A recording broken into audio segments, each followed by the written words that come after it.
Kumpirmado na po ang warrant of arrest ni Bato, may kopya na ang DOJ at ang PNP. Kumpirmado na rin, mga ilang buwan na nagtatago si Bato.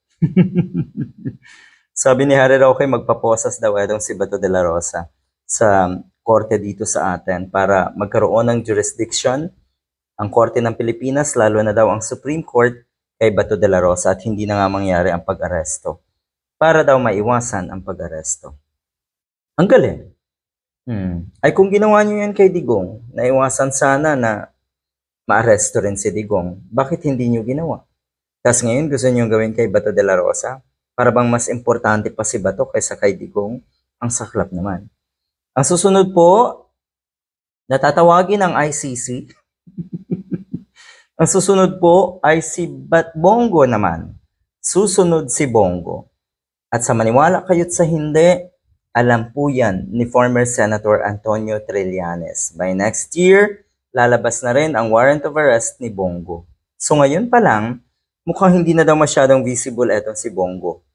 Hanggang sa Davao na lang siya daw nagpapakita. Kasi mas malapit yung mga posible nilang pagtaguan din doon.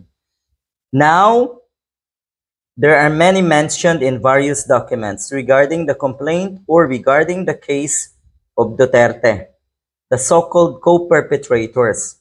Pero ultimately, ang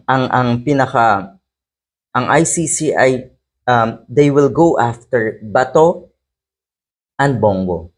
Sila yung mga sinasabi na priority na mga co-perpetrators na kailangang ipadakip din. Hindi daw masyadong interesado. Hindi daw masyadong interesado ang ICC doon sa mga mid-level operators. Ayon po yan kay former Senator Antonio Trillanes. So meron pa ba na susunod kay kay Bongo? Ang sinasabi kasi, ang bali-balita, ay si Sara Duterte daw ay nakalinya na rin. At lahat yan ay mangyayari bago pa man ang 2028 elections. Ano na? Mga DDS.